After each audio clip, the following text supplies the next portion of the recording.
ऐसे ही लगा के छोड़ सकते हो।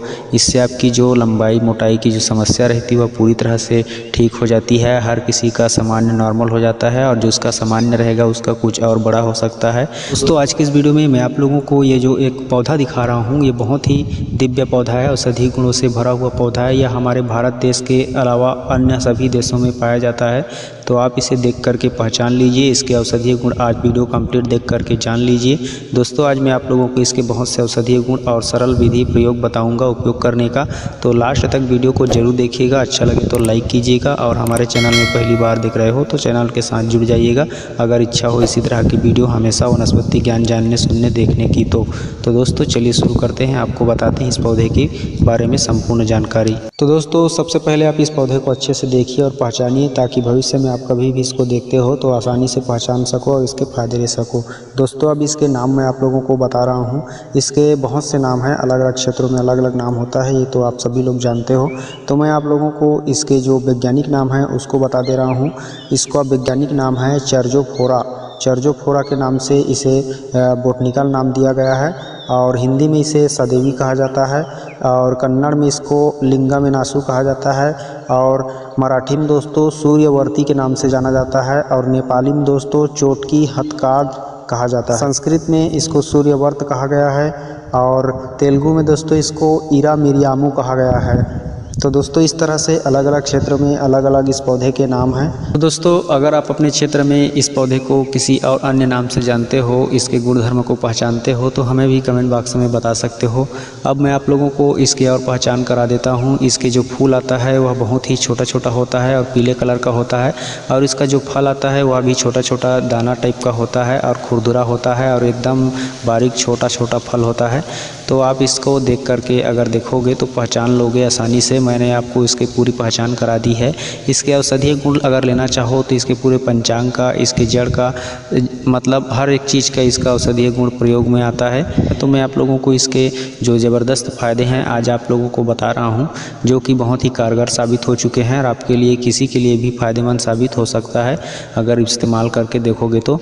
दोस्तों सबसे पहले मैं आप लोगों को बताना चाहूँगा कि यह किसी भी प्रकार का जो जला कटा घाव, पुराना घाव या फिर किसी भी प्रकार का जख्म हो शरीर में, जख्म करने के लिए यह रामबाण औषधि। जैसे आपके शरीर में किसी भी प्रकार का जख्म हुआ रहेगा तो वहाँ पे इसके पत्ते पंचांग सब चीज़ को कूट पीस करके पेस्ट तैयार करके उस घाव में जख्म पे लगाइए। या फिर आपका घाव पुराना सड़ा गला हो गया है तो इसके पूरे पंचांग को आग में जला करके इसके राख कर लीजिए और उस राख को लगाइए प्रतिदिन। इस तरह से अगर आप करते हो तो आपको दोनों ही तरह के प्रयोग से फ़ायदा बहुत ही ज़बरदस्त होगा और बहुत ही जल्द आपको किसी भी प्रकार के घाव से मुक्ति मिल जाएगी। अगर आप इसके एक एक दो चम्मच जड़ की रस को प्रतिदिन डायबिटीज़ के मरीज़ को पिलाते हो तो उसका डायबिटीज़ पूरी तरह से कंट्रोल में रहता है और नॉर्मल व्यक्ति की तरह जीता रहता है और आप हमेशा खुश रहता है। इसकी जड़ में बहुत ही आयुर्वेदिक औषधीय गुण है। इसके रस को सिर्फ पिलाने से डायबिटीज़ के मरीज का डायबिटीज़ जो है कंट्रोल में रहता है। दोस्तों अब मैं आप लोगों को इसके एक और ज़बरदस्त फ़ायदे बता रहा हूं, जो कि पीलिया रोग के लिए है। जो पीलिया रोग के मरीज होते हैं उनकी आँख पूरी तरह से पीला हो जाता है और शरीर एकदम कमज़ोर हो जाता है, तो उस कंडीशन में भी आप इसके जड़ का रस एक एक चम्मच सुबह शाम दे करके उनके पीलिया रोग को ठीक कर सकते हो और बहुत ही जल्द उनको आराम दिला सकते हो। पीलिया रोग के लिए भी बहुत अच्छी औषधि है, पीलिया रोग में भी यह कारगर सिद्ध हो चुका है। तो दोस्तों आप इसके आजमा करके देख सकते हो। अगर आपके आसपास में इसको देखे हो, जानते हो, पहचानते हो तो आज आप लोगों को मैंने इसकी जानकारी बता दी है। आज के बाद अगर ज़रूरत पड़े तो इसे इस्तेमाल करके आप देख सकते हो।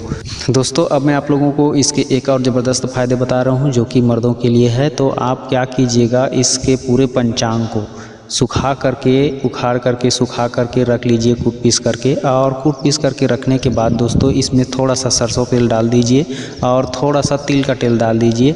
अब इन दोनों तेलों को मिलाने के बाद इसका जो पूरा पंचांग रहेगा, जड़ी बूटी अवशेष आप बचा करके कूट पीस करके जो रखे रहोगे, तो उसमें इन दोनों तेलों को मिला करके इसको आपको उबालना है अच्छे से। जब पूरी तरह से उबल जाए, उबलते उबलते पूरी तरह से कोयला राख हो जाए तो उसको अच्छे से उसमें मिक्स करके, रगड़ के, मिला करके उसको छान करके रख लीजिए शीशी में। अब इस शीशी को किसी भी टाइम आप अपने जो गुप्तांग है वहाँ पे लगा करके मालिश कर सकते हो या फिर ऐसे ही लगा के छोड़ सकते हो। इससे आपकी जो लंबाई मोटाई की जो समस्या रहती है वह पूरी तरह से ठीक हो जाती है। हर किसी का सामान्य नॉर्मल हो जाता है और जो उसका सामान्य रहेगा उसका कुछ और बड़ा हो सकता है। तो इससे आपको बहुत ही ज़्यादा फायदा होगा, क्योंकि इसके अगर लगाते हो तो इससे आपका जो शीघ्र पतन, धातु रोग, जितने भी मतलब नसों की प्रॉब्लम होती है वो सभी समस्याएं ख़त्म हो जाती है इस तेल को इस्तेमाल करने से। तो आप इसे पूरे पंचांग को तेल में पका कर के इस्तेमाल कर सकते हो या फिर सहवास करने से पहले भी इसको अपने शीशन पे लगा करके अपना काम कर सकते हो। उससे आपको बहुत ही ज़्यादा फायदा होने वाला है। तो दोस्तों इस तरह से इसके बहुत सारे गुणधर्म हैं। आने वाले और वीडियो में मैं आप लोगों को इसकी पूरी जानकारी दूंगा विस्तार से। तो बने रहें, इसी तरह की वीडियो देखते रहें हमारे चैनल में। आज के लिए बस इतना ही, मिलते हैं किसी और वीडियो में, तब तक के लिए नमस्कार, जय हिंद।